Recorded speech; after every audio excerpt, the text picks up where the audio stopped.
All right, everybody, ladies and gentlemen of the internet, welcome to session 4 of the Walking Dead universe, run by myself, Bo.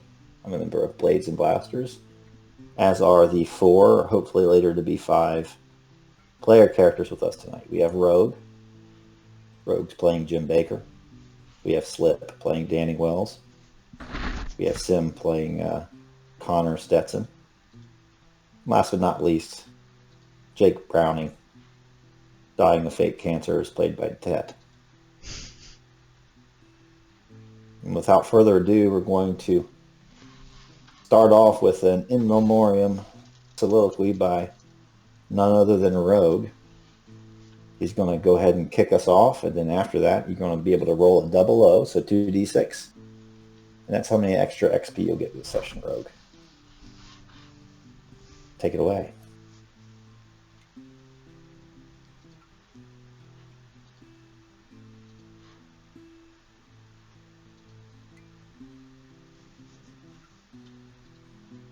So,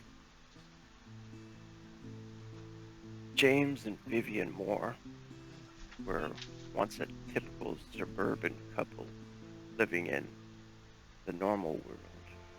James, a resourceful mechanic, Vivian, a skilled cook, and a specialist in the mystic art of her crystals. They navigated the challenges of everyday life together. Their love and partnership strengthened. They faced various trials, preparing them for the ultimate test, the zombie apocalypse. When the outbreak occurred, the Moores found themselves separated from their extended family, with the world crumbling around them. They made a pact to survive together, relying on James's mechanical skills, Vivian's extensive knowledge of cooking and crystal lore. They scavenged supplies, evading the walkers, sought refuge within a bar filled with others, just trying to survive like they were. Over time, their relationship evolved to a resilient partnership. James was okay at fashioning makeshift weapons for now, so he was starting to work on that. There were no vehicles for him to fix, and Vivian was pregnant. She was due very soon. James was afraid for both of them. Together, they would hide within the bar, amidst the others, amidst the chaos, and hopefully find solace in these moments of normalcy.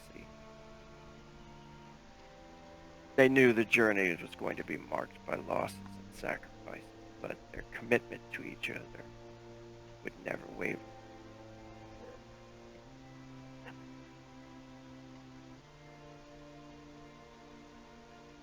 James looks over at his wife, Vivian.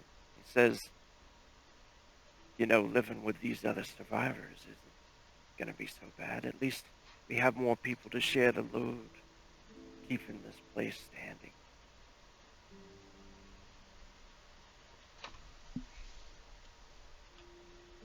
True, but we don't really need to rest at people. We can't outrun a snail, let alone a zombie horde. It's gonna take team. And I don't know about these people protecting us. All we need is each other, James.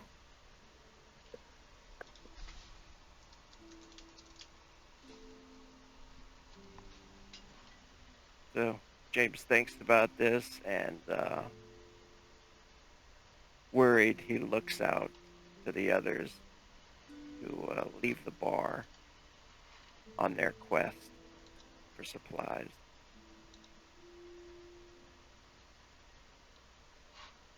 All right, rolling 2d6. Nice. Very nice. Oh, Viv. Viv sounds frightened.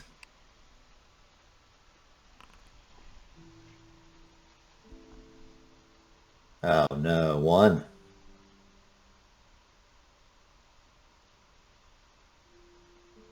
You only get 1 extra XP. Yeah, but aren't the basic? It gives you enough to raise something if we get a base of 5. So. Wait, who rolled 2d6?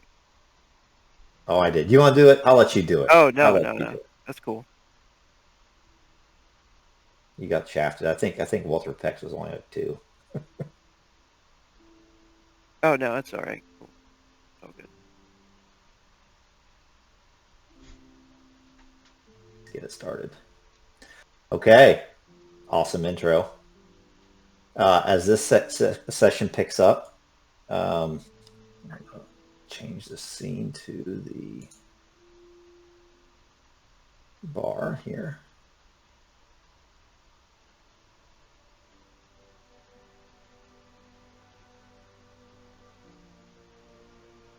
There you go. You guys should all be able to see this. So it's probably, it's October 9th still. Or I think it actually might be, let's see. Yeah, October 9th. It started on the 10th, on the 8th. So it's October 9th. It's probably, 6 o'clock or thereabouts as the camera pans down over the once tranquil forested resort known as Branson's Shores near Branson. And you can see a boat kind of putting across the lake. And on that boat, Connor and Bill and Ben and the others have just returned from Ben's trailer with a bunch of supplies. Maybe they got some firearms, some ammo, some frozen foodstuffs, a few basic tools, whatever Ben had laying around his double-wide trailer. Well, they took it with them, or at least what they could fit in their backpacks and their satchels. And to get out none too early, they did. They barely escaped a swarm as it closed in on the trailer, drawn by the loud generator and then drawn off course by Connor, Stetson, and the others as they shot their weapons into the air, drawing the horde away so they could safely escape. It was a narrow escape, though, as they climbed onto the boat, narrowly avoiding the dead as they plunged into the water. And now set the scene for us as you guys arrive back to the clubhouse near Branson Shores. And the sun is setting, and you have all the supplies. And you see Bella Storm kind of at the door, with the door cracked open, kind of waiting for you as you arrive back to quote-unquote civilization, or what's left of it. I'll let you guys take it away. As we're getting back, Danny is scanning all around, making sure that the path is clear, trying to get a visual on any of these walkers that might be nearby.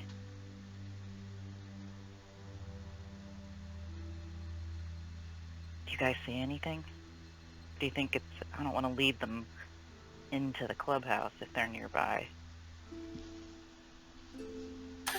Connor would stop with, as he's walking, he's kind of stop and take a glance. Well, I don't see much, and he sniffs the air. It smells like death, though.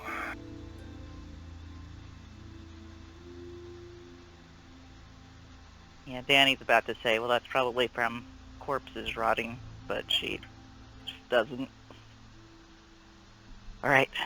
And she, not seeing anything, just kind of breaks for the door.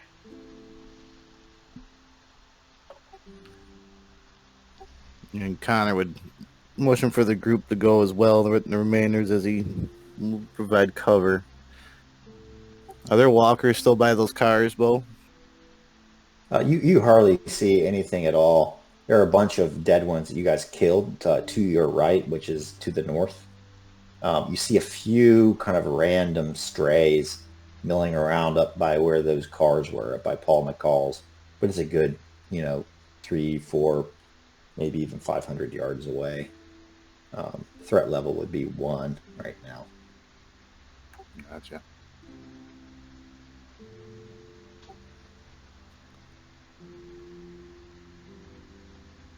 And as we get in, Danny makes sure that the last person comes in, the door gets locked and barred.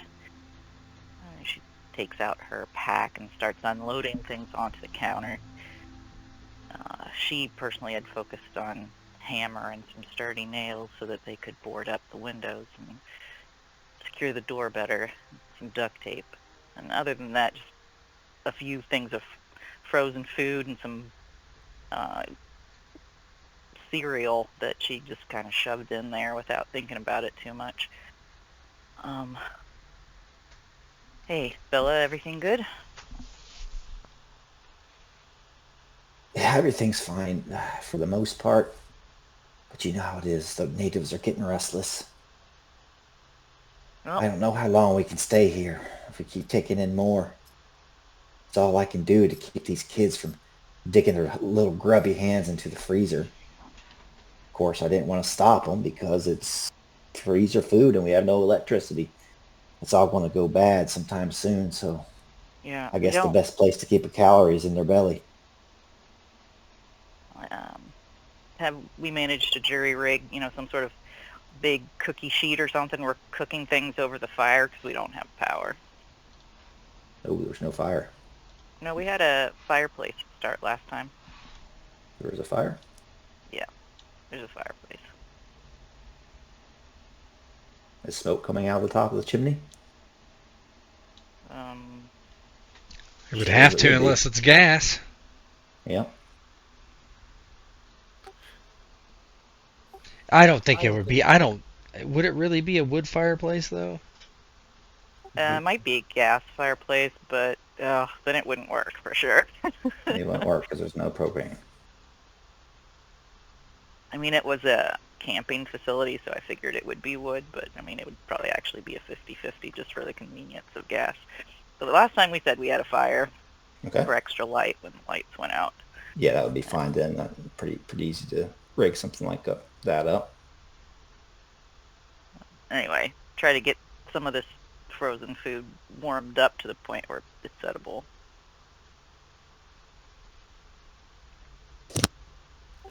Yeah, I mean, probably still a good fireplace. So even if you had no gas, you could throw foot logs on there. If it's an older one.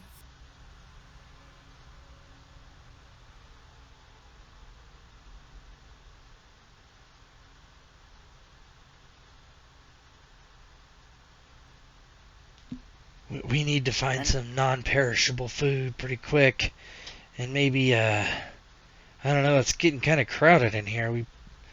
That hotel, we gotta probably get eyes on it. I think that's a good idea.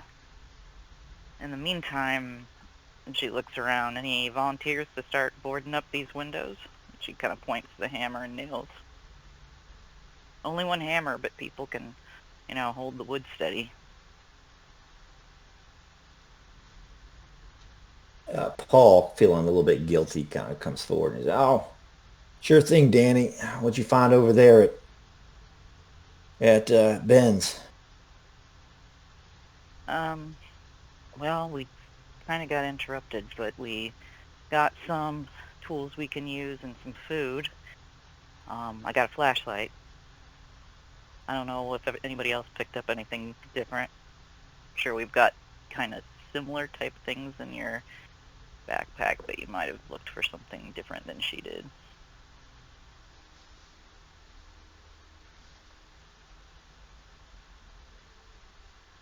Anything in particular you guys would have wanted to pick up? I think Bill was just looking for weapons. He got a shovel.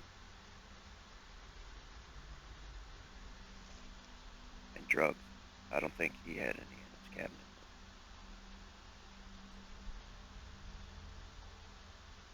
Paul busies himself. He grabs kind of the hammer and a box or two of nails and goes around, and he starts breaking down a few of these chairs and using the wood to board up the windows and that sort of thing.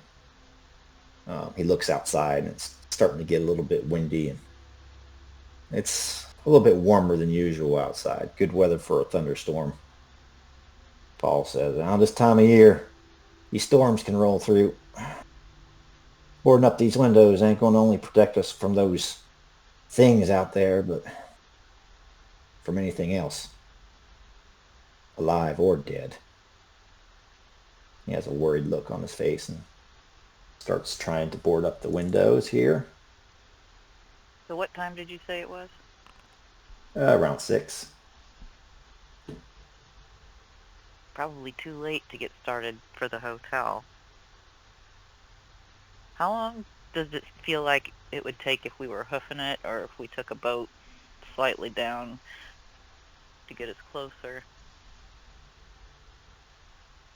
She's a pretty experienced hiker, so she has a good feel for overland distance.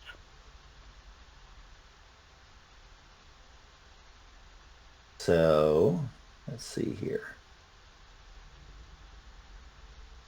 So that hotel is not very far.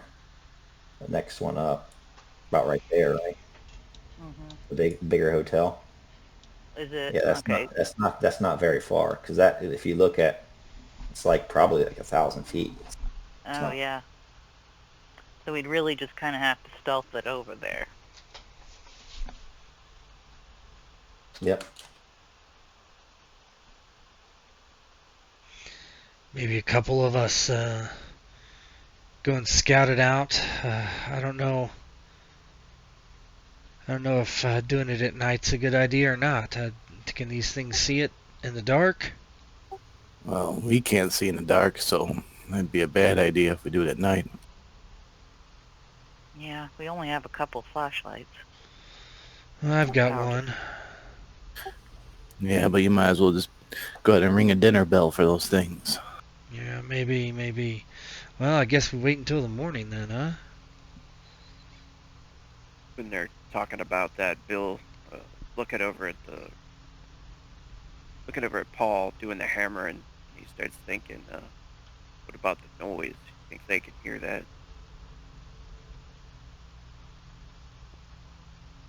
Yeah, it's possible. Noise can attract them. You seen how fast they're working at that generator. That's pretty loud, though. This is not that loud, and I didn't see any nearby. No. Maybe I should head up onto the roof and scout out a little bit, just make sure nothing shows up. Yeah. Out on the roof, you said? Yeah, they're way up there. Well, Yeah. So you've looked around, and up in the kitchen, there's like a storage area that kind of leads up into not quite an attic. It's more finished than that, but kind of a storage area to keep, like canned goods and that sort of thing. If you go up there, you notice that it's already starting to dwindle even after a day. But from up there, there's like a hatch that kind of goes up on the roof, used to service like the antennas and stuff up there. They probably do have, some antennas and things like that in addition to their cable connection. But yeah, you could get up on the roof if you needed to. Yeah, Bill's gonna do that, just to keep an eye out.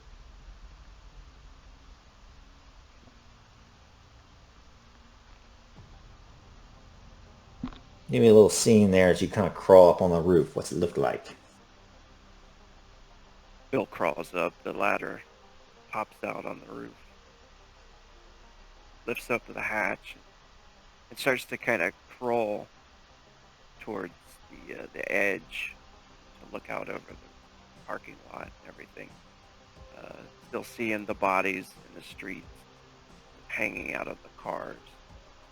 Yeah, he can see some that look like some people tried to crawl out of the window, got attacked by him and torn to pieces. So they're starting to collect the smell already.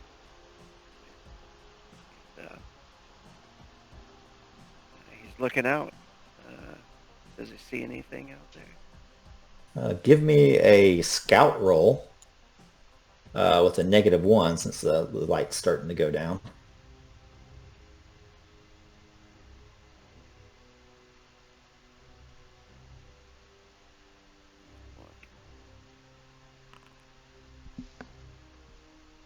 Yeah, you don't see anything. Your gaze strays to the north, kind of towards that wood line, kind of towards the hotel, towards Stormy Point. And with a fading light, you just can't tell very much what's going on out there. It's just shadows. If you look over to the south, though, you see kind of going in and out of the haze as the sun sets in the west, catching an orange glow across the lake. You see what looks to be like a single light bobbing out there in the middle of the lake. It's hard to say what it's coming from, but it's certainly in the lake. It's not across the channel. If you look across the channel to your east, you can see the other shore on the opposite side. And that's probably like 500 yards away. Let me go ahead and put you guys back to this main map. So if you're looking to the north, you know, you can probably see up towards this way, where those walkers were, and it's too dark, can't see much. Across this way, you can see a few lights still shining right now. And then somewhere out in the middle of the lake, probably far to the south, you see that single light coming blobbing up and down in the water. So Bill, he notices that and immediately realizes he doesn't have any binoculars or anything like that. So he starts to come back in. And when he crawls down the stairs, he looks to the others. Anybody got any binoculars, scope or something?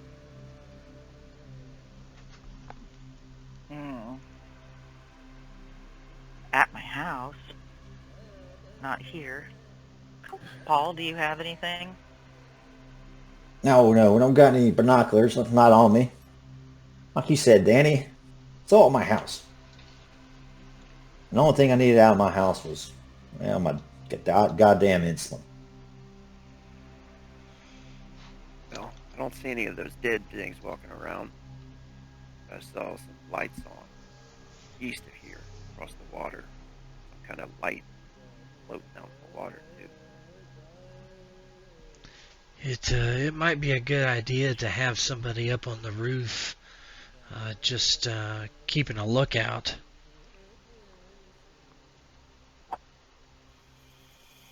Looking around the room. Who looks the most competent? Not anybody who's got the sick kid.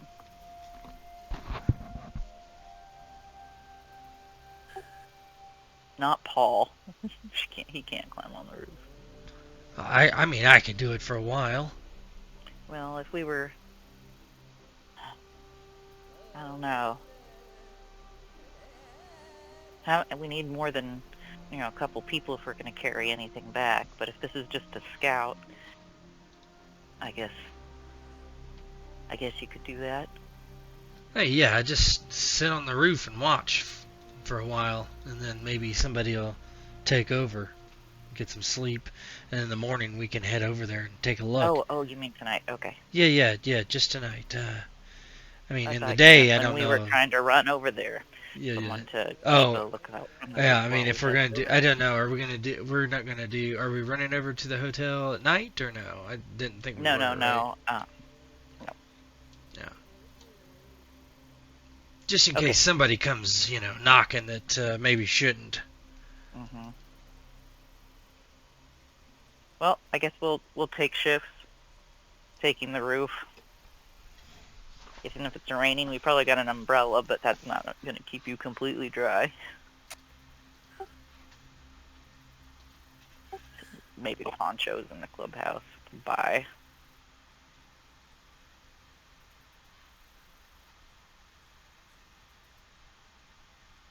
Well, perhaps we should send them by twos. They keep each other awake. Yeah, we got plenty of people here. Maybe Ronnie will come up with me. Or, well, I guess he's probably watching his daughter. I mean, we can take anybody that's one of the, we have tons of people in here. Do you want us to come up with a specific list, Bo, or just say that we're kind of all taking turns? And if something happens it might be random who's up there. Yeah, specific order would probably help. And if you want to put all NPCs up there, that's fine. Vivian and James will volunteer, though. Vivian will come and say, we've been wanting a little alone time, and even when things get bad, it's a clear night. I'm sure the stars are out, and with no light pollution, it'll be a little romantic, won't it, James? He kind of grunts. Yeah, we'll get up there, Vivian. We'll take first shift. Danny, is that your name? Yep, that's what they call me. Jake looks over to Danny and then Connor and Bill, and I mean, this is to keep an eye out and scout, not for, making out. Oh, yeah. I'll keep an eye out. Believe me, Jake. Though my wife is beautiful, romance is the last thing on my mind right now. But still, a little alone time to chat. I think it'll do us some good, don't you, Viv? She nods. Alright, well, okay. Alright, well, in that case, second shift, I'll take second shift. If we're doing it in pairs, I'll go up with her, and then... Okay. And then maybe you two can take the third. Connor and Browning. No. What's your first name? Jim. Yeah. Bill Baker. No. Bill. I think it changed. It was Drug Jim dealer. before it. The drug dealer. Jim. Bill. I mean Bill. Yeah, Bill. I changed Okay. it, and then it stayed the same on some of them for some reason.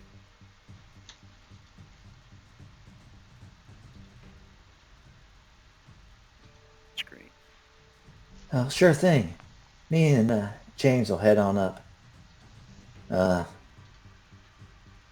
James, you want to set your alarm? Oh, shit, no, woman. I don't want those things to hear me. I gotta watch, though. I'm not going to lose track. I'm sure We'll just, being up there by ourselves will get old at some point. I mean, somebody can do that down here, and we'll come get you. It's fine. Right on. James, remember, he had that pistol in his back, so he kind of checks it in his waistband and pulls it out and checks the magazine, puts it back. All right, Viv. Well, this wasn't how I pictured our alone time here at Barrington Shores, but let's get to stargazing. And they'll head up onto the roof. What's everybody else doing? I'm gonna try to catch some Z's. I know it's not gonna be easy, but knowing that we've got an early day.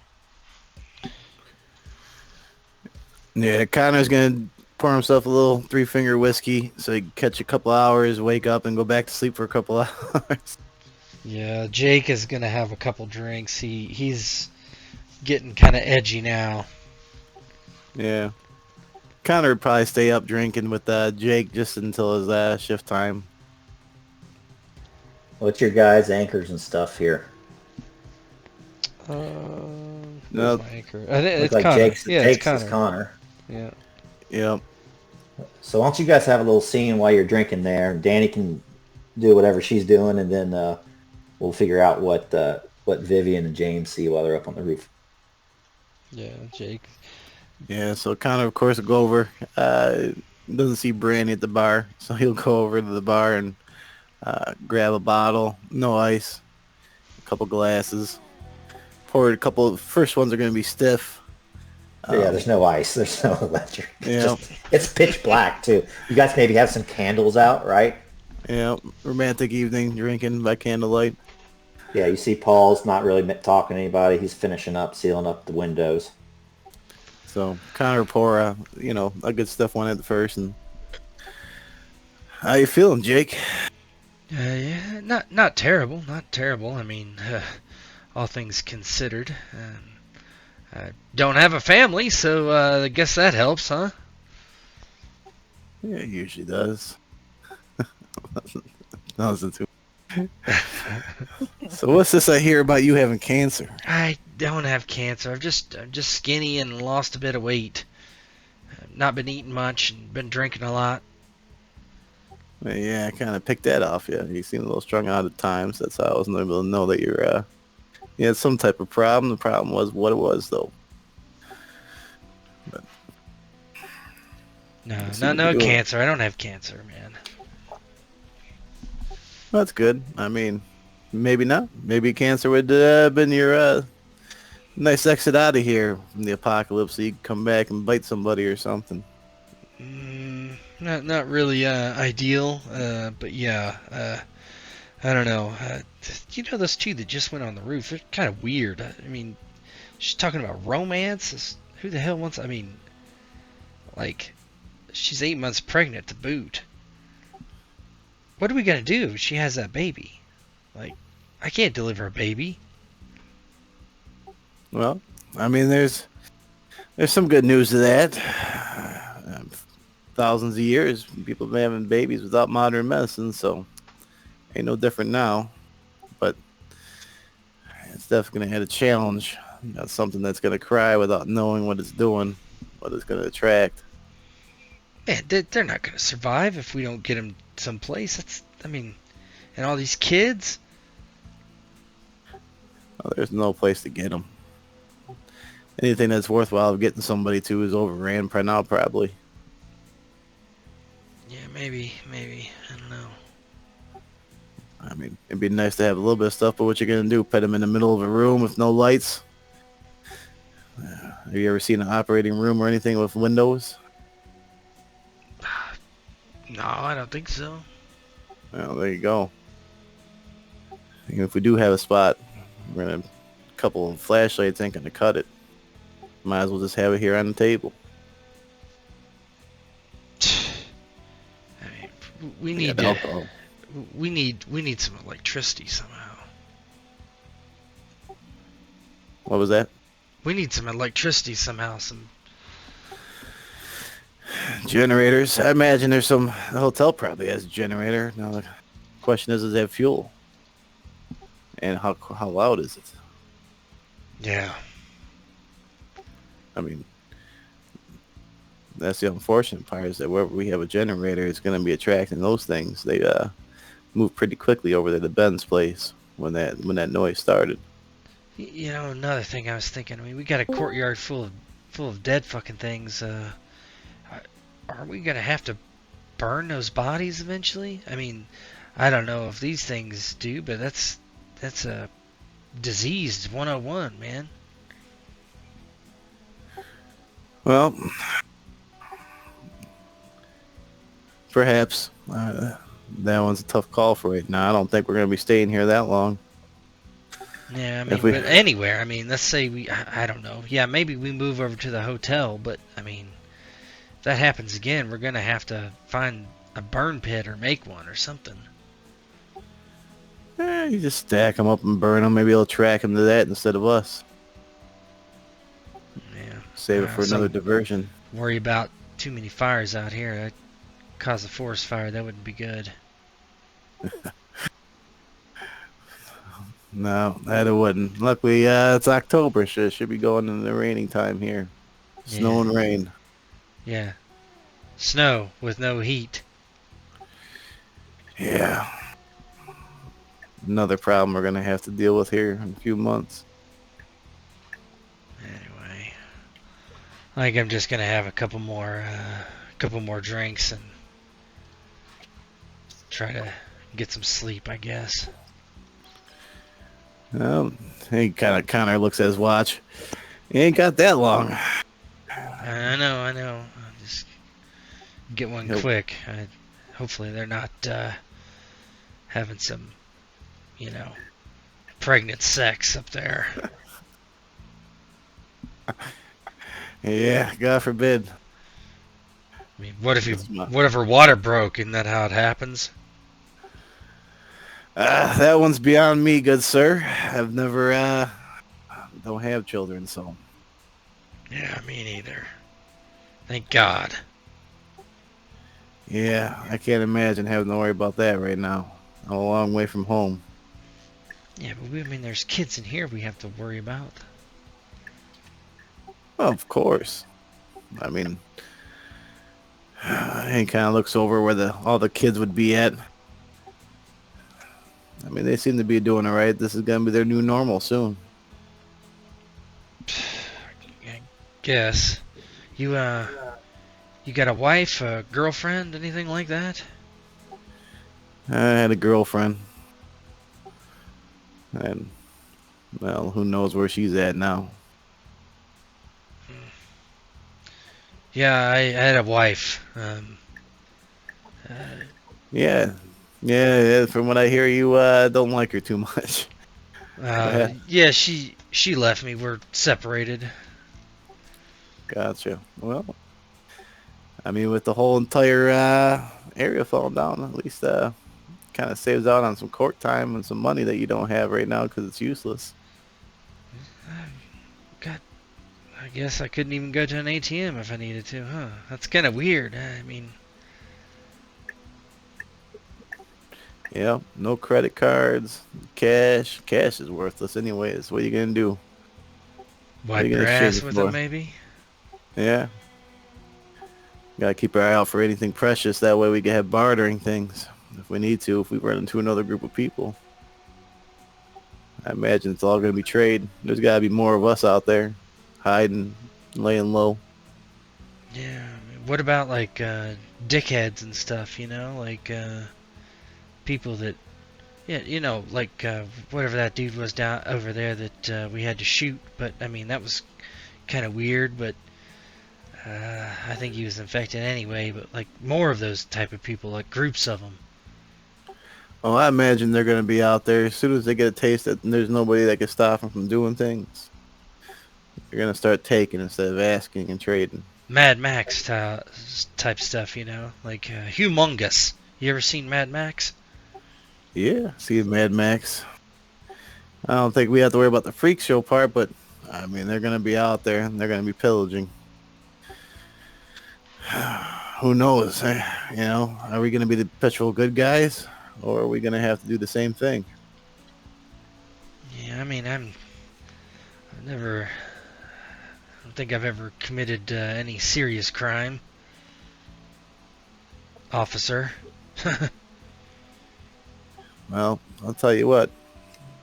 Once we start running low on food and water and all that other fun stuff that we need to live, it's gonna be tempting to be that skirt around on the gray side. Yeah, I mean, what about that, Bill over there? He's sold me drugs before. I mean, just marijuana, but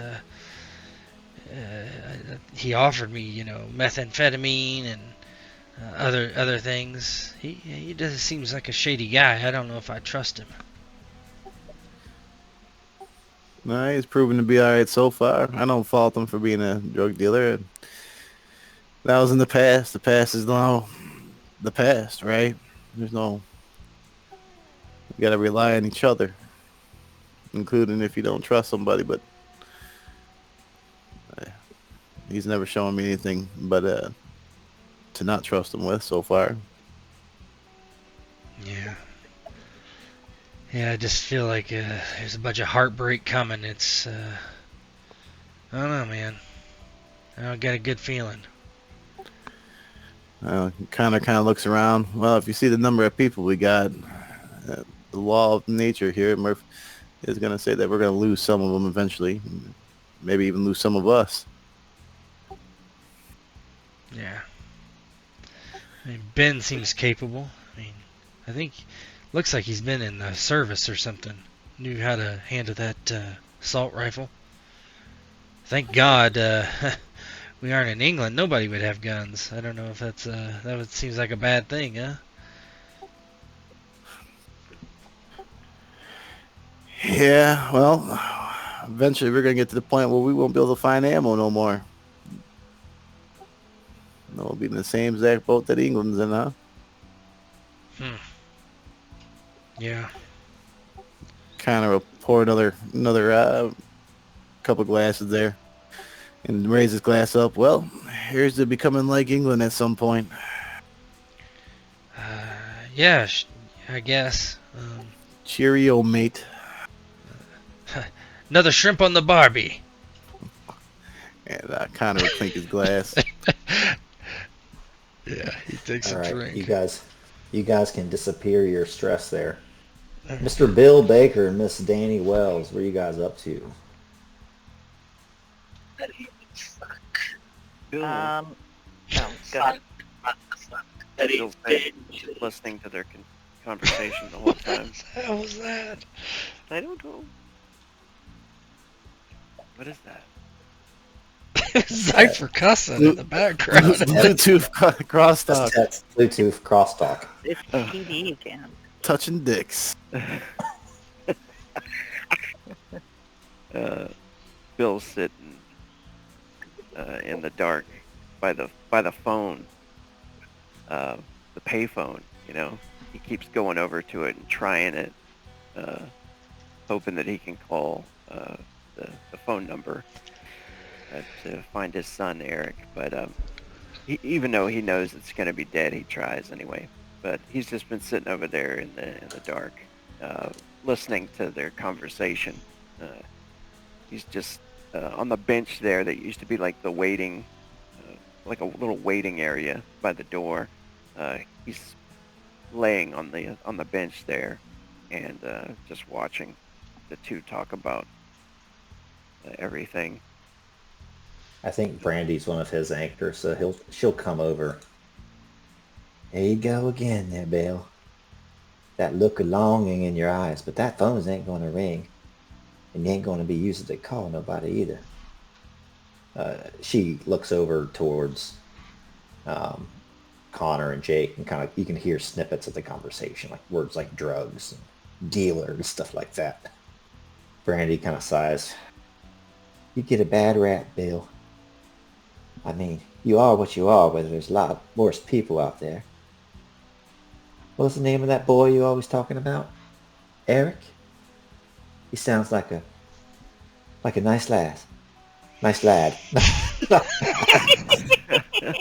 2010. There's no changers yet. There's no transform. Oh. Yeah. Eric's a good kid. I'm worried about him though now. I used to not worry so much.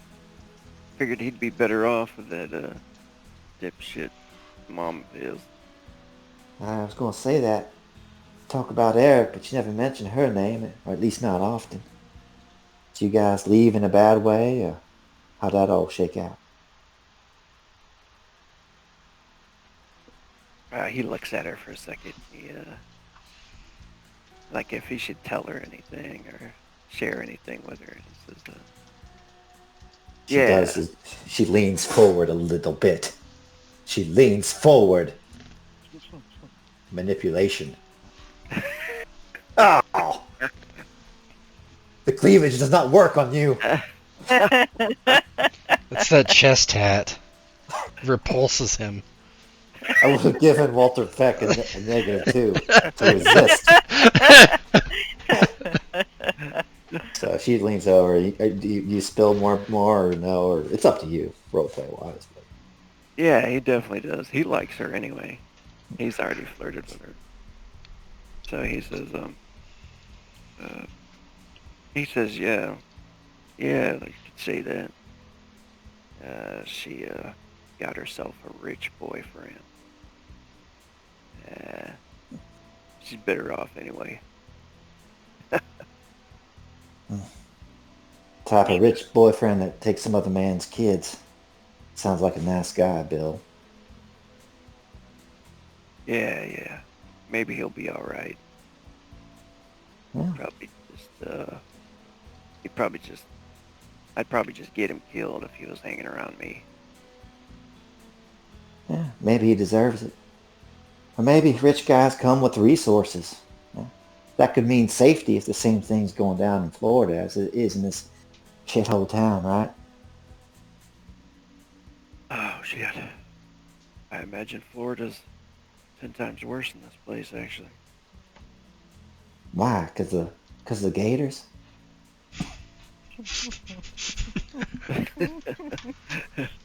You never heard of Florida Man?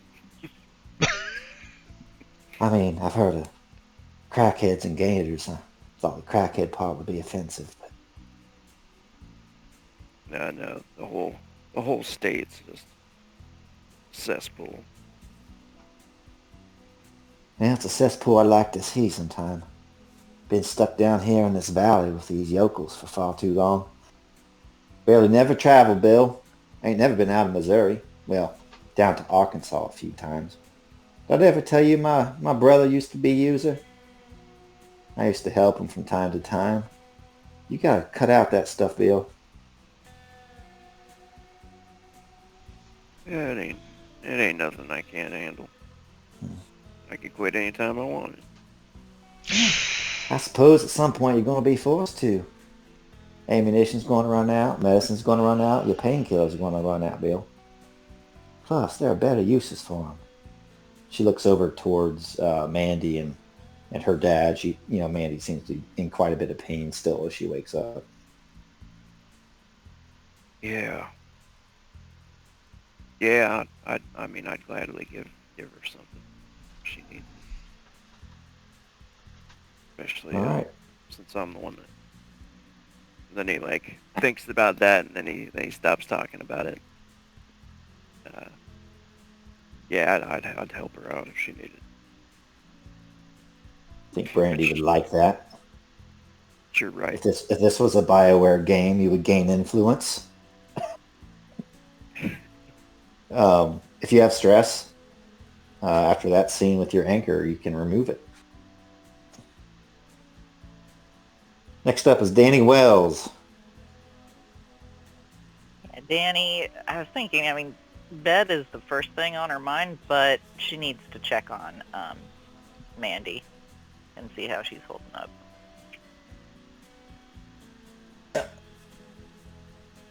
Yeah, if you go over to Mandy, I kind of see the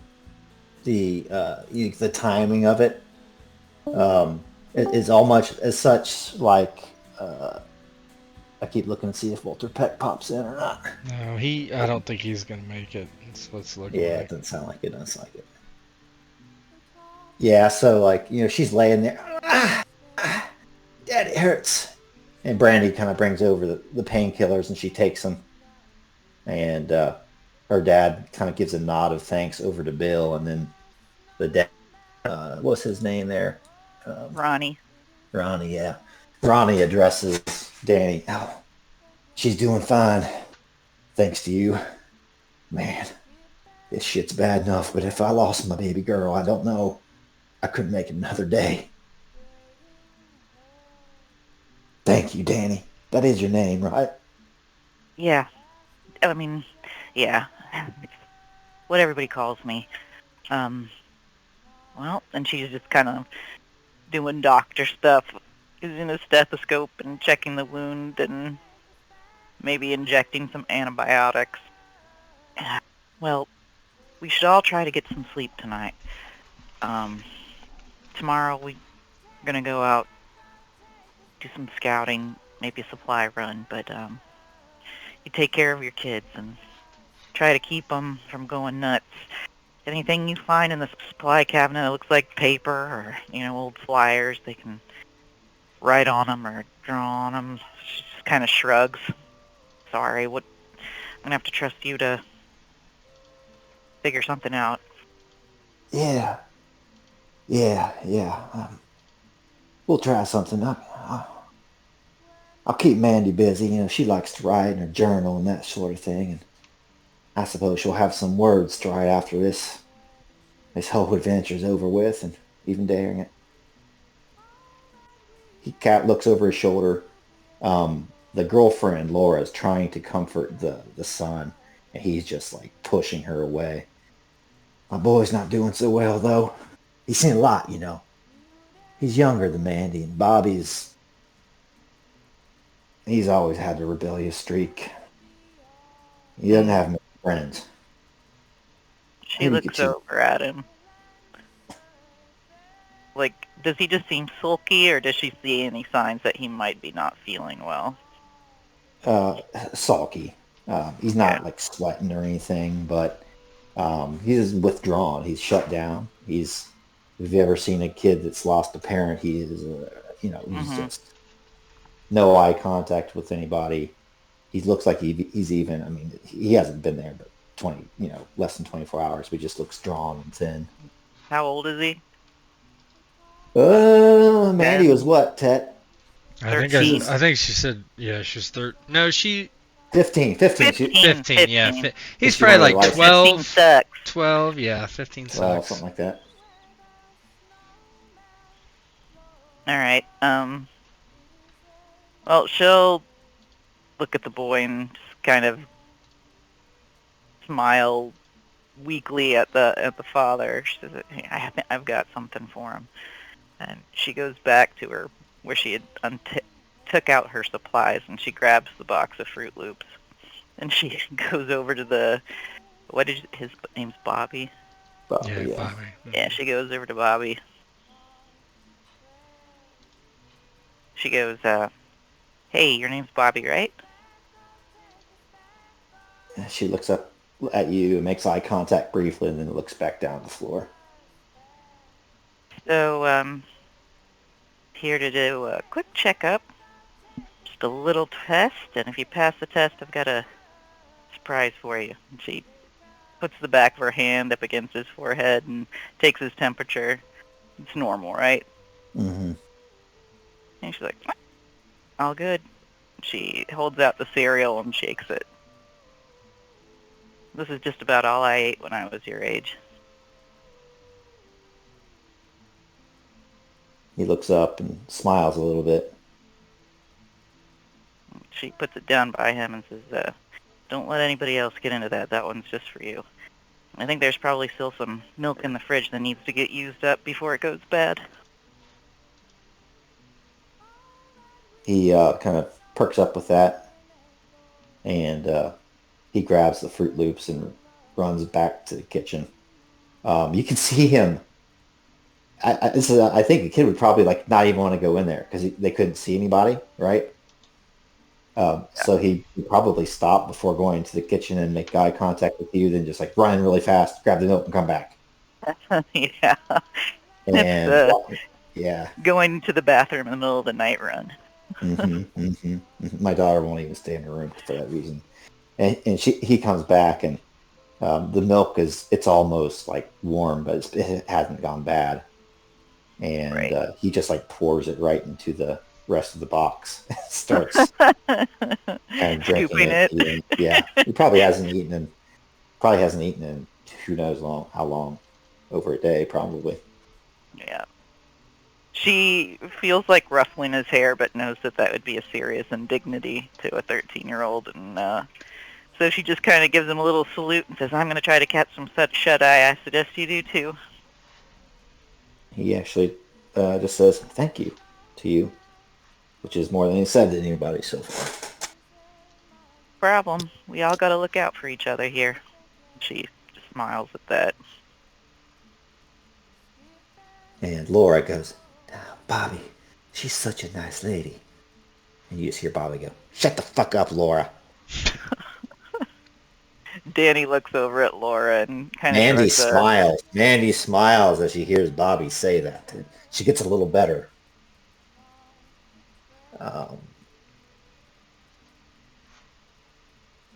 Danny looks sympathetically at Laura. I mean, there's not much she can do to fix that. All right, so going to bed. All right, Miss Danny, roll me a 1d6. 1 and 2 is first shift, 2 and 3, or 3 and 4 is second shift, and 5 and 6 is third shift. I'm second shift. He's third. Bill Baker, Connor, and Connor. Jim. Yep. All right. We still don't have names on these tokens, by the way. So you do not? Yeah, some of them, but not all. It's probably ones that I didn't go through and change the Yeah, that's fine. default. I'm just letting you know, just in case. Yeah, if you see one, just not yell it out by name. I'll change the setting on it. But Bill, Connor, Danny, Ronnie, Paul. you can't see Bill's? Always for owner. There we go. That's why. Now you should be able to see Bill. Connor. Becca, or whatever her name is. Always for everyone. Bella Storm. There we go. Vivian and her husband.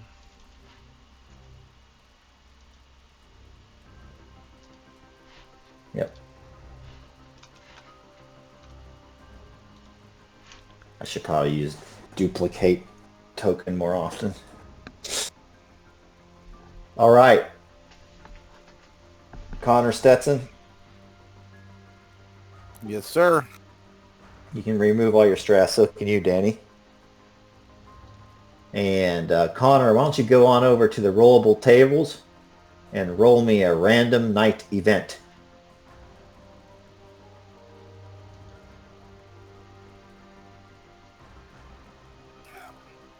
Random event. Random night event.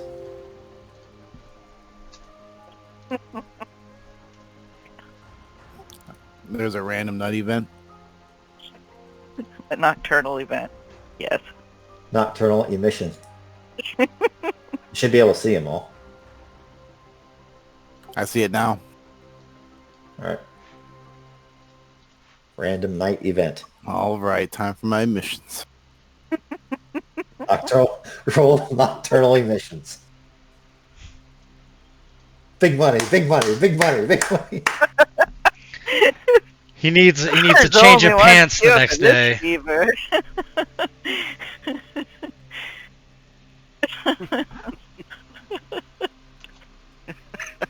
All right. What private in the GM world? Is this happening to him or just to somebody? Yeah. NPC. Okay. Yep. So yeah, it's somebody give me a name of an NPC. Taylor. Male or female? Female. Must be a KC fan. Yeah, maybe. What's she look like? Thin, blonde, wears very red lipstick. In a Kansas City Chiefs jersey.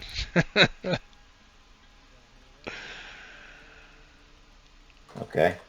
So I think Danny, you're down there probably tending to everybody, and at some point in the middle of night, you kind of hear some of the NPCs, some of the other survivors, the unnamed ones. She looks sick and tired. Let's see what Chat GPT comes up with a picture. So you kind of hear them saying, like, doesn't look well. I think she's sick. Does she have a fever? I don't know. I don't have the thermometer. That lady has it that owns the place. Should we say something? No, don't say anything. Where's her family? You just hear people talking. You don't know who they're talking about, etc. Right. Danny will kind of rub at her eyes and think about what they're saying. You know, is that just something she dreamt? No, she fully wakes up. And she's about to say something, and then she thinks, well, I don't want to cause a panic. So she goes over to one of the people that was talking and says, did I hear you say somebody wasn't feeling well? I could check on him. I didn't say nothing, but yeah, that one over there, that girl in the corner, she's by herself. I don't know if she doesn't have any friends or family or anything, and she never said a word. And she doesn't look good. She'll go and grab the forehead thermometer, but, you know, kind of just subtle-like, and walk quietly over there, try not to disturb anybody that's sleeping. And she'll, is she just sitting somewhere or laying on the floor? Yeah, she's like kind of in the corner. Here she is, right there. Here's Taylor. Here's Taylor making her appearance. Not exactly what I had in mind, but Yeah. She looks sick and tired. she does. She immediately She does. thinks withdrawal. Yeah. Um, Yeah, as you approach her, she's diaphoretic. She has a runny nose. It's kind of crusting, and she looks flushed. She looks like she put on this lipstick like 5 days ago, but it's like the type that's super strong and stays on. yeah. So it's barely even worn off. She's got a torn Chiefs jersey on. Yeah, she'll sit down, kind of squat where she is, and say, well, I don't know how I missed you on the last go-through, but I think you've definitely got some sort of a something. Probably nothing to worry about. Ronnie, and she points over there, has the flu, so, you know, it could be going around. You mind if I take your temperature? Oh, And it's just the flu. She's keeping her voice down. It's just the flu. I mean, I'm fine. I felt fine. I think I have what everybody else had. I'm not made for this life. Well, I suggest you adapt, but I know that's hard when you're not feeling well. But she just kind of gets the temperature and feels her under the neck, her glands, and does all the doctory stuff that you could describe better than me. How long have you been sick? How long have you been feeling bad? Just a couple hours. Just a couple hours? Yeah. Okay. Nothing before that? And she's looking her over for any bites. No, I mean, I'm on my period, but... Well, I mean, do you want me to make a medical roll to see what she thinks? Yes. Okay.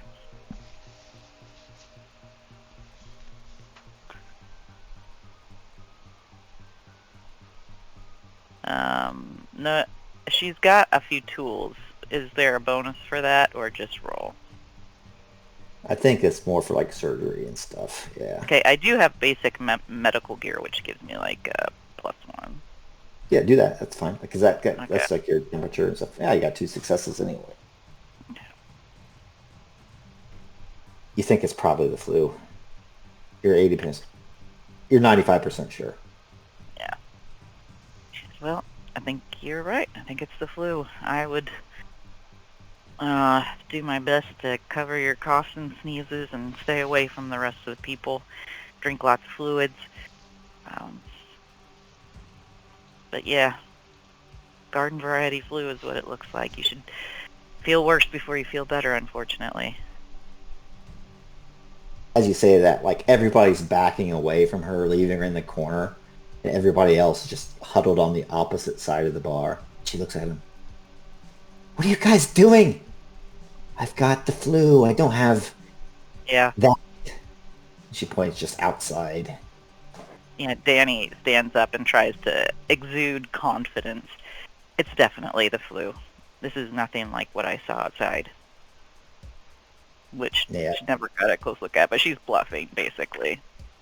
Yeah, everybody still ostracizes Taylor completely. And she gets upset about it. You can imagine, like, she has nobody with her. You don't know her backstory. And now she's ostracized for some reason. And she just starts to get a little angry. Fuck you! Fuck all you! I'm gonna be better in a fucking days, and I'm gonna leave this place. You're all gonna fucking die here.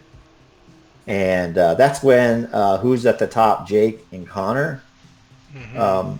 From across the sound, you hear it's like a big shattering explosion. And you see like this big spout of flame go up from here. Let's see. Activate.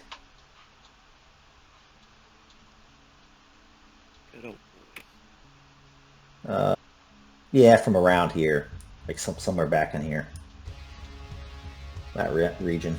So you just hear it. At first, you just hear just a giant explosion, and I want you guys to say how you react, and then both of you guys give me a scout roll as well. I would give yourselves each a +1. Oh no, it's actually it's not light out yet either, so it would even out. I would say I was going to say like a +1 because you're up on the roof, but it'd be like a negative since it's like night. So no +1. you should have no stress, Connor. Yeah, you still have stress. I thought I removed it. It didn't stick. Oh man. All right, I'll push it. Boom. Okay. So you see that explosion, and now, yeah, both of you guys see a boat bobbing up and down kind of in the sound. And after that explosion, you see it kind of go slowly and slowly more and more towards you. Whoa, did you see that? And you hear the sound of like an outboard motor. And Connor kind of seeing that explosion go off in here and then probably feeling it. Look at Jake after he says, "Did you see that?" Oh yeah, he couldn't miss it. And then he looks over into the lake. You see that out there? It's coming towards us. Yeah, more survivors, I guess, huh? Well, possibly. Well, I mean, it's got to be. I mean, we don't have much room, but I mean, more eyes to help us with the hotel tomorrow. Maybe. Yeah, unless they had something to do with the explosion. Like what? A bazooka? I mean, what could it have been? I couldn't tell you. But he kind of squints over there. I don't know. This seems queer. Boat heading at us after an explosion. Seems a little suspicious to me. Yeah, I get it, but I mean, it was like at the exact same time. I mean, well, either way, I'd say it would. Perhaps as we go on, these newcomers come, we have to be sure that they're actually survivors and not. Well, I guess they'd be survivors as well. Not coming to take from us. yeah, I mean, we'll suss them out, see if they're rough type looking. Probably not. I'm sure they're just more campers just trying to get back to somewhere. Yeah, but and he stops to think. They wouldn't know we were here, though. No, probably not. But I mean, they might just think that this is the best place to come. Might be going over. Who knows? Maybe they're going down to the hotel too. Yeah, I mean, let's keep an eye on them, see what they do. But is the boat just heading like towards the resort, or is it going towards the hotel? Towards your slip here, your little landing area. Yeah, it's almost there now. Be there real soon. All right. Well, perhaps we ought to rile up some of the others and keep some eyes out, whatever we can see outdoors or windows, what's left. Yeah, of course. And then Connor would climb down, go and tap Bill and Danny on the shoulder to wake him up. Not trying to rouse anybody else up, really. They don't know what it is yet. Yeah, what is it? Did you see something? Yeah, there was an explosion across the little bay there, but we got a boat heading at us. An explosion? Why would there be an explosion? Well, it could be a couple things, I'd imagine, but the boat was in the middle of the lake there, heading towards us. It's heading towards the slip now. How many people do you think are on it? How big? How big the boat look, Well, It's a single motor boat, outboard, pilot, co-pilot, like bench in the back, little tiny ski boat. Gotcha. Yeah, it's a small ski boat there. Not more than a few. Still, with the explosion, this has me a little... You think maybe we should talk to him from the outside?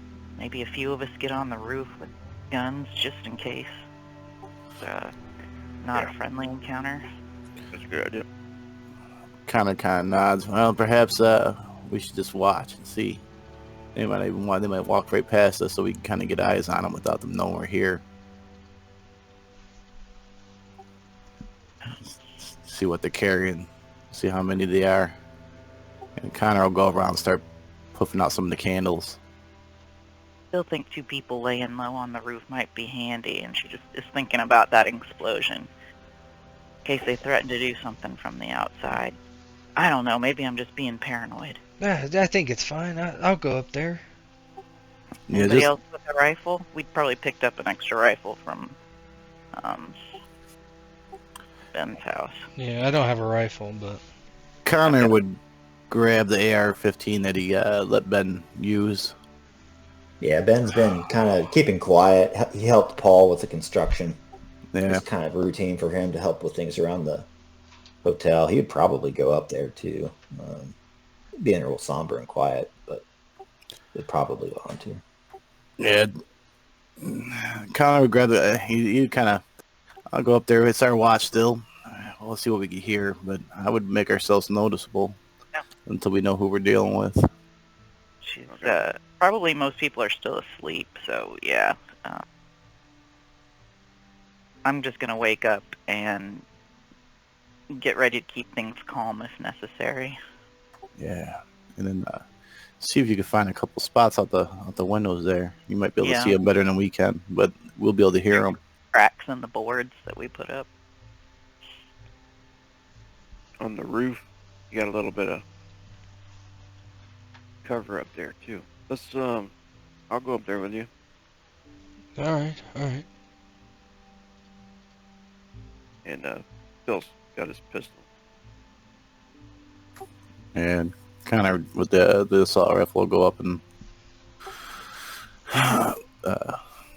see if he can kind of zero in on what he sees. I hit transition to darkness. Is making it darker for you guys? Yeah. Yep. Hopefully it doesn't go all the way down. And is it? No. That's fine. I like it, kind of. Can't really see the tokens very well, though. Wonder if there's a way to exclude them from that. You can assign them light, can't you? What's that? Yeah, you can give them light and they'll... Light. Oh, yeah. Let's try this and just see.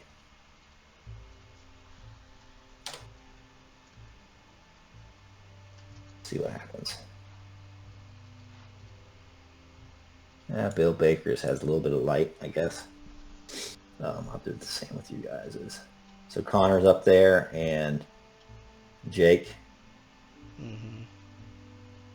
Can you guys change the light on your own tokens or no? I don't think so. I think we can. I changed on Bill Baker. Got color intensity. What are you changing? So if I double clicked on it and then token in the top right. And that brings up the token settings. And then I put dim radius 5, bright 3. Yeah, I could change mine. I got it at 200 right now, and it gets your whole entire dark view. So what do you have bright at? I had dim 5, bright 3. I'll change it for Jake too. Okay, you could just click on your token there and go into the options. Yeah, I'm doing it. It's fine. There you go. Cool. There you go. All right, cool. So you guys, you see 2 figures kind of snaking their way through the trees, and you hear hushed voices, and then they kind of come out here, down by this road. And let me pull them up here. I'm gonna make their token bigger, even though they're not giant. I'm gonna give them the light like you. Dim 5, bright 3, date. Close. There you go. Yeah, and they start making their way towards the clubhouse, staying along the tree line and in the shadows as much as they can. What do you do? Are they holding anything that we can make out?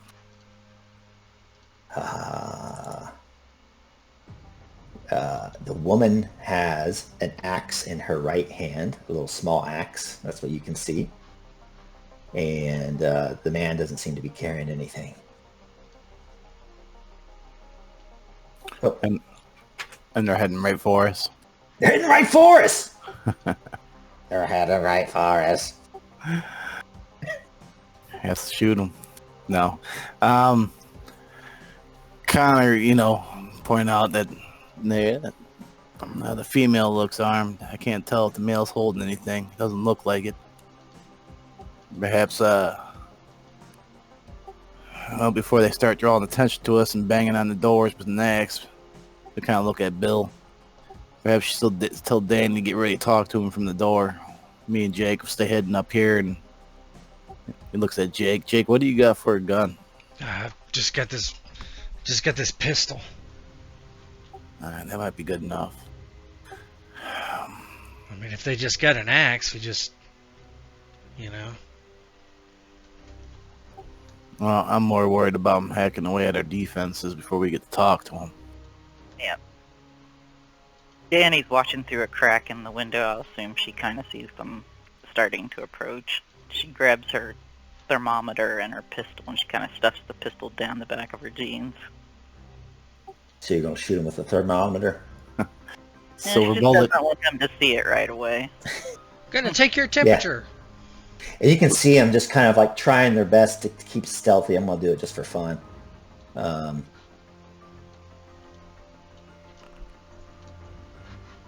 Yeah. You see them, but they look not incompetent in the way that they're coming towards you guys.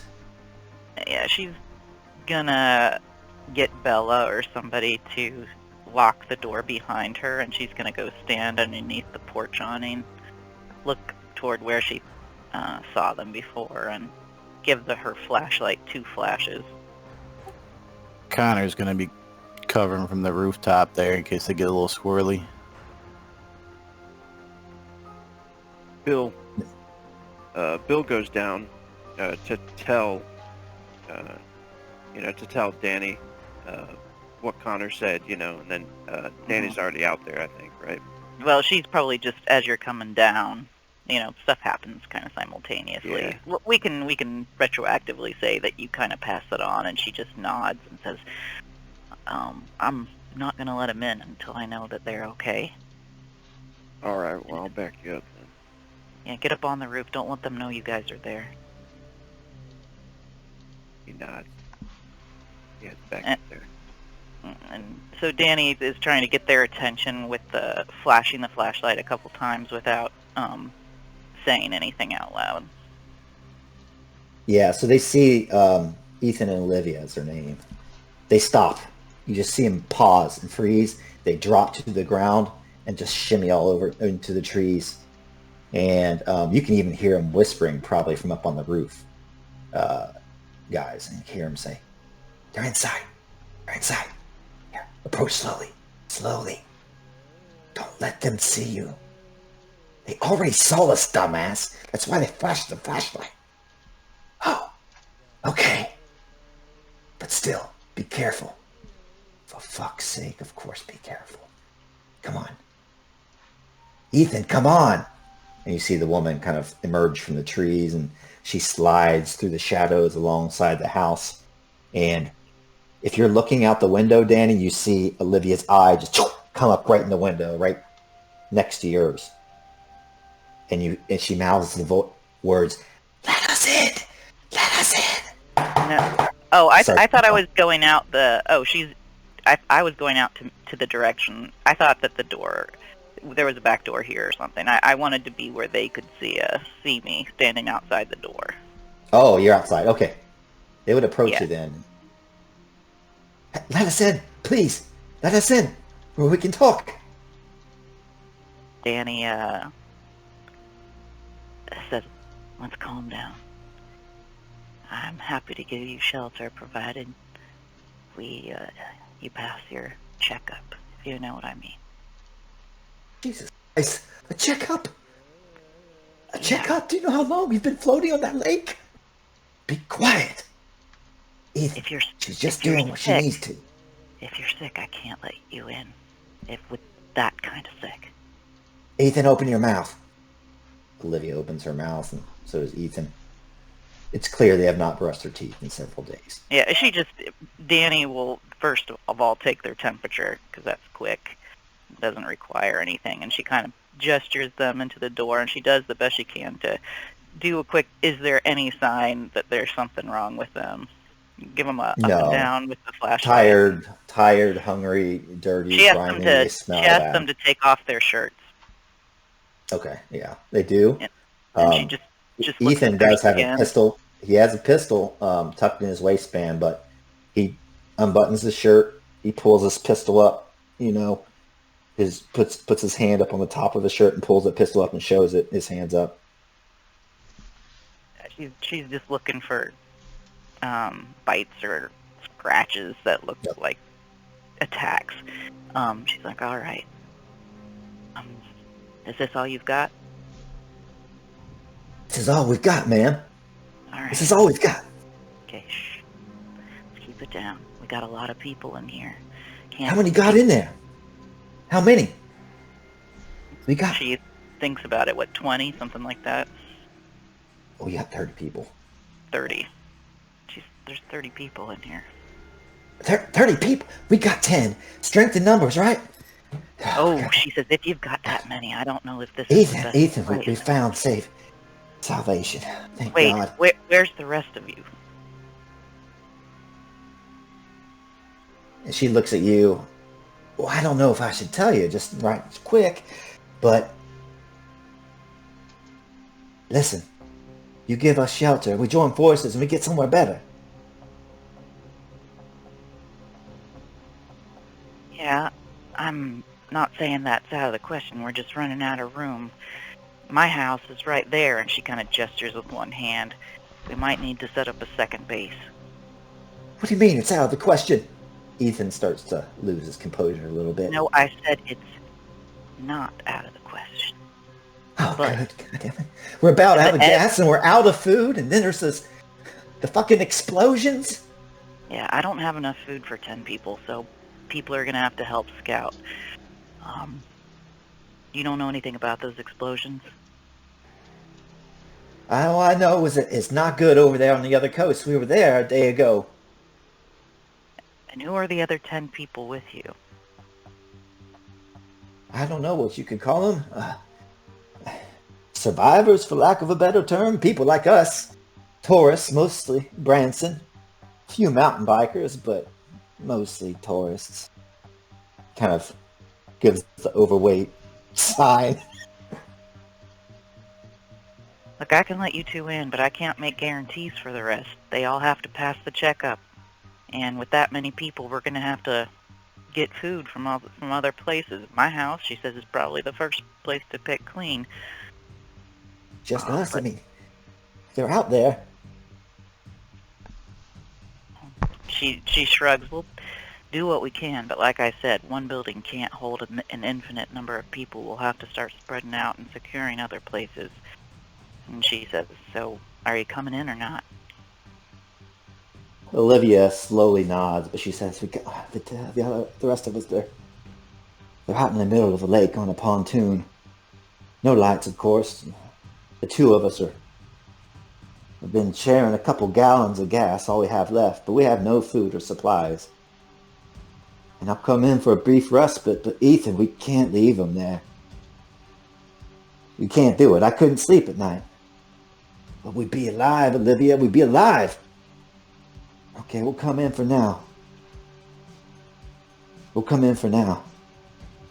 Ethan just like pushes her through the door, basically. But you can see, Danny, I'd say you're the closest. Olivia, of the two of them, has probably the better conscience, and you can see that she's very, very torn. If she was a player character, she'd be taking 1 or 2 stress points for leaving those people out in the middle of the lake for now. I mean, my place, if 30 people, that's freaking crowded. Now it's 32. Right.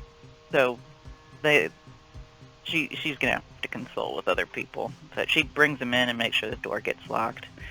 And she goes up. She says, "You two have a seat here. Hold on." She goes and maybe finds like something that hasn't been eaten yet. Mm-hmm.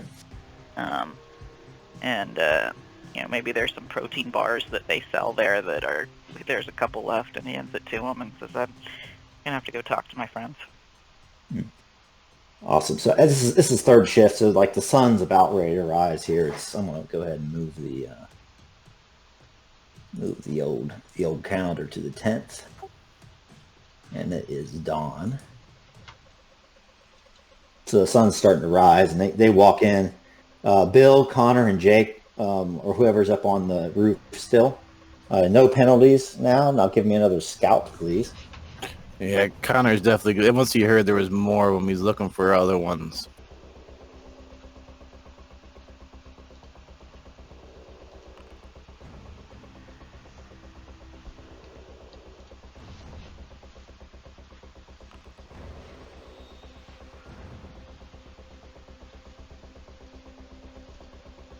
All right, both of you see it, but Jake Browning's eyes are a little more sharp, so he sees it first. So towards the kind of northwest wood line where all the cars were piled up, you see kind of as the sun starts to rise, you probably didn't see them in the gloom, but there are the undead out there again. And it's not just a couple of them. It's a couple dozen. So swarm level 2, and they're still threat 2. But swarm level is 2, and they're not necessarily closing in on you, but they're milling around again up there. Where are they at? Yeah, where are they at? Where they were earlier. Over here? Up by big paws. No, they're not. They're not this close even. Oh yeah. Oh Yeah. Jake is. Oh, I see him. The deaders. They're up there. There's a couple dozen. Looks like. Shit. Probably like here. Well, calm down now. They don't know we're here. Looks like they're just walking around. But definitely on our way to the hotel. Yeah, Danny comes up the stairs, up the ladder or whatever to the roof and says, "Look, there's 2 people. I checked them out, and I was okay with letting them in, and then they tell me there's probably 8 more of them. I think they said there were 10 of them total, and I don't think this place can take it. We're going to have to start sending people to somewhere else. We can give them the hammer and nails. We can secure it, but we can't keep everybody here. There's just not enough food, and there's definitely not enough space." If we can clear out the hotel, it would be. We could live 4 to a room. I guess you're right, that maybe it's better to think about this in the big picture and not the small picture, although he's armed. I've got some concerns that bringing in 8 more people who are probably armed to some degree might... I don't know, I don't want a coup situation, and she kind of laughs uncomfortably. Yeah, new blood always has problems with old blood. Well, perhaps if we get this hotel scouted, we can start doing the bisections and clear out enough to move at least a good everybody over there. I think in the meantime, if people want to come in, they're going to have to hand over their weapons. Yeah. I guess, but Why why are they going to trust us? Well, it's either that or they can't come in. But what if they, I don't know, that could that cause like some sort of conflict where... Look, this is a group that's been together for a while. They come in here, they're going to be thinking of each other before they think about anybody here. Any medical supplies, any food, they're going to take it. That's my feeling. I agree with that. Then again, you give it time, they may be able to blend together, but at the start, though, it's going to be a little bumpy. I think that we should definitely hit up our deal with the hotel. These two can stay here for now. The other 8 still have to wait. And then once we get the hotel cleared out, we could add more to the party, I guess. What do you think, Bill? I mean, I'm guessing you can suss out people pretty good. Maybe we take him with us since he's armed. Right, that's what I'm thinking. He could fight for his seat in the hotel. Send her back to tell the people to wait, that we're getting something ready. Maybe take that back, a little bit of food that they can pass around. And we take him with him kind of as a guarantee that there's not going to be any funny business while we're gone. Not to mention he might be helpful. For sure. And once we get the section cleared out, they can even just, because if I heard them correctly, they're on a pontoon. They can just moor close to the hotel, and they don't even have to come on land. That sounds about right. All right, I'm gonna go down and talk to the two of them. Yeah, I'll go with you. I appreciate that. Connor would follow her down. And she's gonna go over and say, okay, so Ethan and Olivia, was it? Yep. I'm Danny. This is my place. This is Connor. He's a good friend of mine. So we've been talking, and our plan was that we were gonna light out and scope out the hotel down the way. It's got a lot more room, and if you're gonna think long term, where you're gonna set up fortification, room is good, height is good. So we were thinking there's not much here anyway in the way of supplies. Olivia, I could give you a bag of some things to take back to your friends on the pontoon and let them know what's going on. And we were thinking, Ethan, maybe you could go with us and kind of earn your spot on the hotel. And she kind of smiled a little bit grimly. Go ahead. Connor makes sure that his nice U.S. Marshal vest is visible as well. Maybe it helps with the intimidation factor if there's going to be any need of it. Right. You want me to roll some sort of leadership thing or something like that? If you want to, you can. I think the role play is probably good enough for me. Okay, that's fine then. Yeah, I think I think that is great thinking. I don't know if your leadership is high, but it's pretty high. a good deal. Yeah, I mean that's. Ethan's obviously upset. Can't go back on that boat, baby. Ethan, get a hold of yourself. Look in there. Look how many they have. No electricity. They got fire. I can smell it, but they can't take in 10 more survivors, let alone these tourists. It'd be more of a bother than anything else. But including us in our plans, that's a win-win situation. That's a plan for the future, Ethan. That's something we can get on board with. All right, what's your name? My name's Olivia. This is Ethan. Yeah, I'm Danny. And this is Connor. She says, I'm sure you'll meet everybody else eventually. But come on, let's get you some equipment packed, and we know where the most of these things are clustered right now. Got people on the roof keeping an eye on it, so they seem to congregate.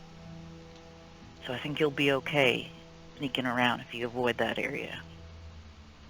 Yeah, getting back to the boat shouldn't be an issue.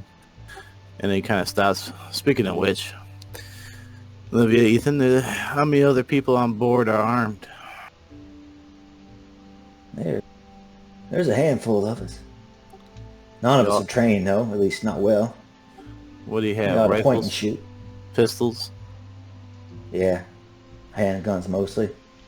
All right. I think. How long have you been with this group? Well, since it got really bad. What is that? 2 days? Yeah. Gotcha. 2 days now. And that's when you hear it. You hear gunfire. And it seemingly is coming from across the lake. And you hear somebody going, "Woo! Yeah! Yeah! Woo! Let's get him! Let's get him!" Danny looks over at them and just like horror. Is that your friend? And there's a cutscene. Pull up the journal here. Alright, show players. Alright, go down to Butcher's Escape. There he is. Michael Maston wiped his bloodshot eyes with the back of his tattooed hand. Involuntary tears of irritation caused by soot and pepper spray streamed down his hard face as Maston looked in the broken mirror just inside his cell. He could hear shouting. It stopped, and it was followed by a guttural scream. The prisoner looked away from the mirror.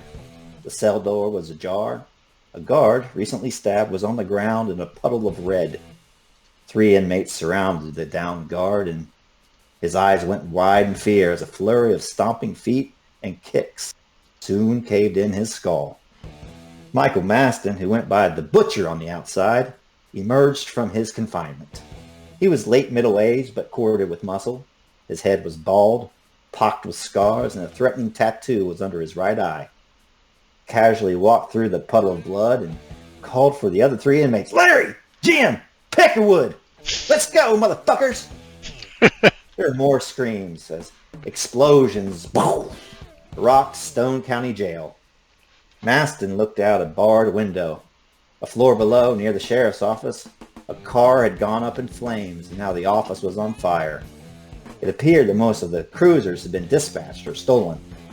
Behind the office was an impound lot. "It's a sunny day," said the Butcher to his new friends. In time, they started calling themselves the War Pigs. Maston was a former Marine, sent packing from Afghanistan after sexually assaulting a local. Larry and Jim used to be in the National Guard before they were caught stealing, but drug charges landed them in jail. Peckerwood was Peckerwood, a genetically deranged dipshit with no teeth, but a penchant for sadism and animal cruelty. "Yeah, the weather's nice," Michael repeated. "Let's ride. I'm gonna go get Trina. Then we'll have ourselves a little fun." But as the War Pigs left Stone County Jail, along with others, fun was the last thing on their mind. Within a day, they acquired vehicles and picked up the Butcher's fiancée, a white, mean woman by the name of Trina Bell. Behind them, they left a trail of destruction and despair. The day after, even the War Pigs were in shock. Fleeing the chaos of jail, they quickly realized that their old lives were gone. There were no bosses telling them what to do. There were no cops out to execute warrants. And there's no exes demanding child support, creditors demanding payment, or guards at the liquor store. Drunk with power and newfound freedom, the War Pigs nonetheless feared the Walking Dead, and so made plans to journey south to Table Rock Lake. And I'll let you see the crew.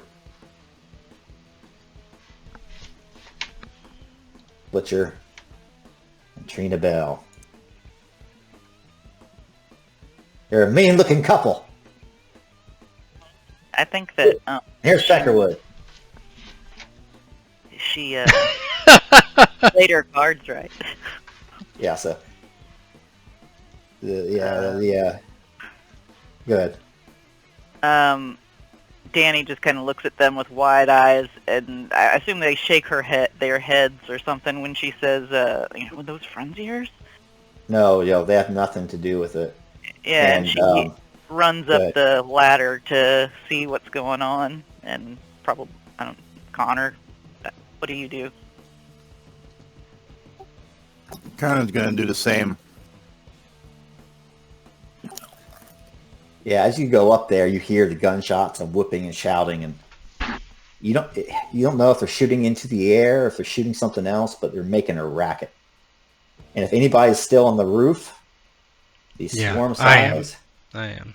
The swarm size has now increased to 4, and the threat level to 3, as the herd begins to go towards you and go towards the shooting. But the shooting, fortunate for them, is out in the middle of the lake, and you, as this session ends, are not. Is there anything else we'd like to add before we wrap it up? I think we're all kind of peering out, making out what we can. So they're out on the lake right now? Yeah. I hope they don't come this way. Keep on going, she says, kind of gesturing with her hands as if she can force them down the river with her mind. Somebody could lure them that way. Fuck. Connor's looking for the pontoon boat full of people. I'm seeing if they're in the path. Those guys sound like rough customers.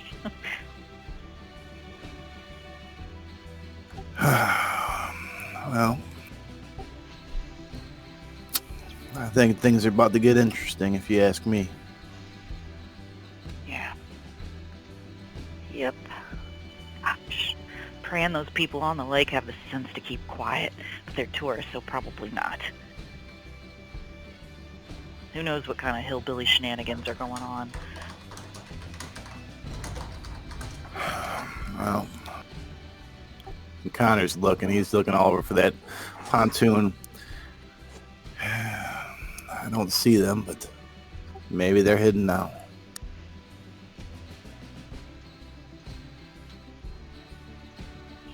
So I guess Danny just kind of crouches down on the roof, and they're all kind of focused on trying to make out what direction this is all going to go.